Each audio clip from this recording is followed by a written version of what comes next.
So to kick things off, we've got the head coach at Towson, Shawn Nadelen, joining us. Shawn, we've had the pleasure of doing a bunch of awesome Towson games over the course of the last several years. Some really exciting ones. We're about to kick it off with maybe one of my favorite games I've ever broadcast, your game against #1 Loyola that you guys won on a Wednesday night.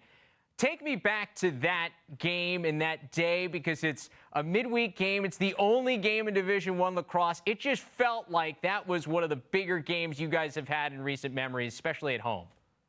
Yeah, no, it's awesome to be doing this and having all our having our games broadcast with you guys again and highlight some. But if we go back to 2019 against Loyola, first off, we're going to have to crank up the air conditioning and drop the temperatures in the room because it was a cool night that night. Really, the stage couldn't be set any better. Loyola, rightfully so, was a powerhouse at that time, and that year with Pat Spencer leading the way, and earned their way up to the #1 ranked team in the country that week.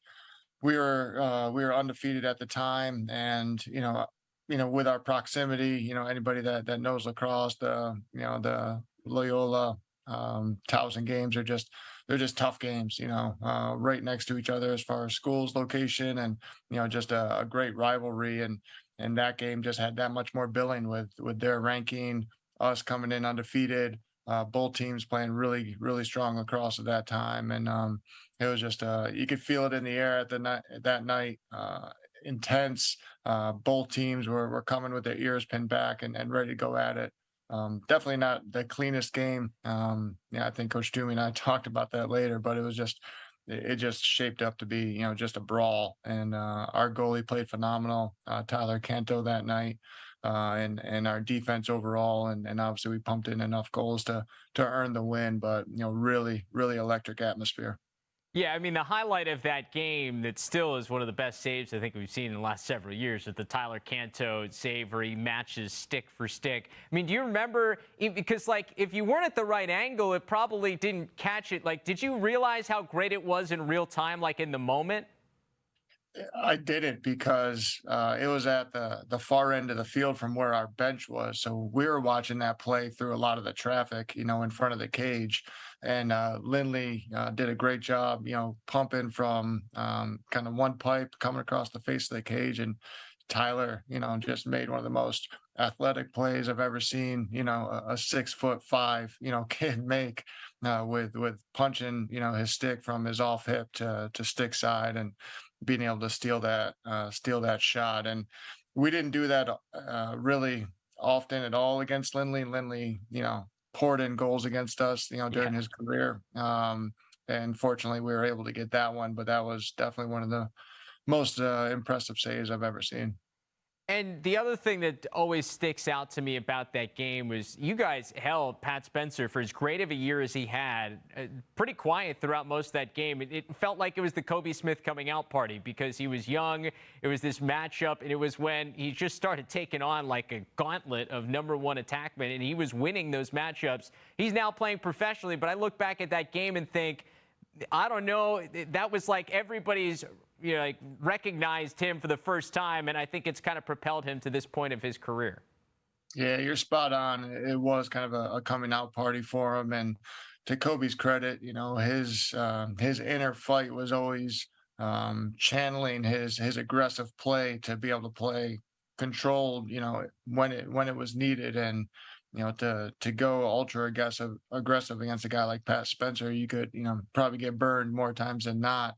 And Kobe just played really disciplined, really fundamental, smart play, and obviously Pat was a huge focus of ours in that game. So Kobe was supported pretty well by the guys around him, but he did a really good job trying to limit Pat's opportunities, and helped us obviously earn that win.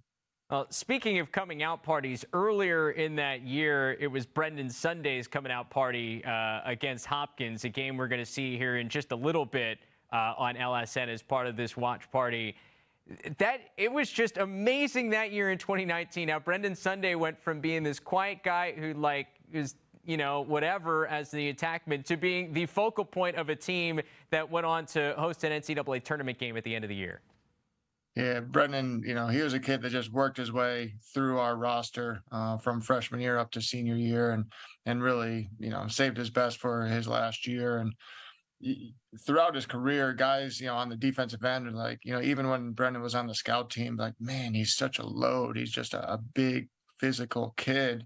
And then his confidence grew, and his skill grew, and ultimately turned into what we saw in his senior year and onto the pros. But yeah, he lit it up that game against Hopkins to really jump onto the scene. I think that was kind of an interesting start for us because we had really changed a little bit of how we played from previous years, and we turned it into a more up-tempo style, more transition, fast break.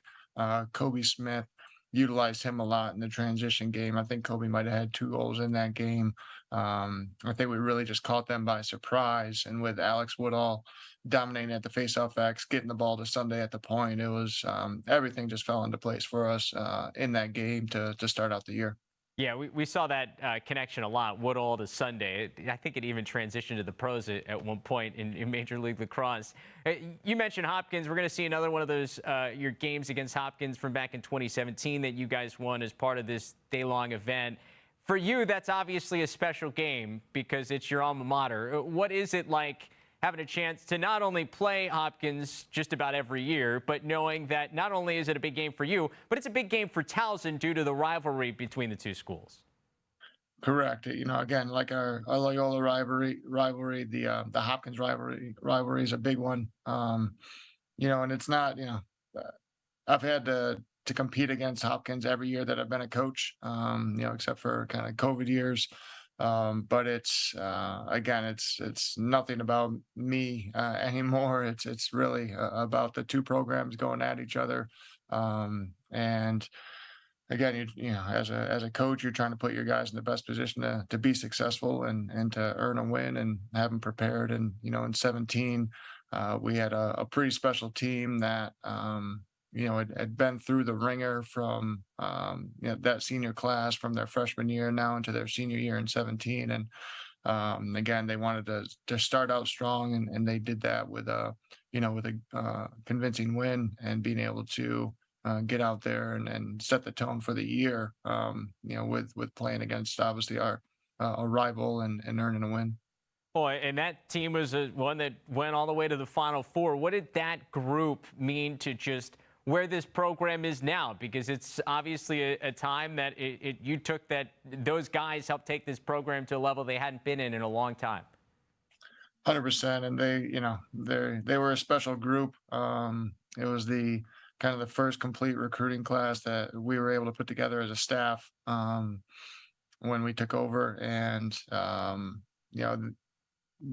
Towson obviously has a history of success, and just has a great tradition of it. But we had hit some rough years before those guys came on campus, and for them to really commit to the program, commit to Towson University, and understanding the value and the opportunity of being a Towson Tiger was awesome. And they were guys that, a couple of them were pretty heavily recruited, but the majority of them maybe weren't number one on a lot of people's lists. But they were the right people for Towson, and they believed in what we were communicating to them in regards to what our program was going to be about and their role in it. And they definitely came in and established it, and saw it all the way through, which was a lot of fun to be a part of that ride, and a special group to this day. Well, speaking of fun, it's been fun to be part of broadcasting a bunch of games. You guys at Towson have played a role in some of the biggest games we've had here on this network over the last 5-6 years. So, Shawn, let's kick it off. We're going to send the people to #1 Loyola taking on Towson, Johnny Unitas Stadium back from 2019. It was an electric night. Enjoy this one. And, Shawn, we really appreciate the time. Thank you so much for joining us. My pleasure. Thank you.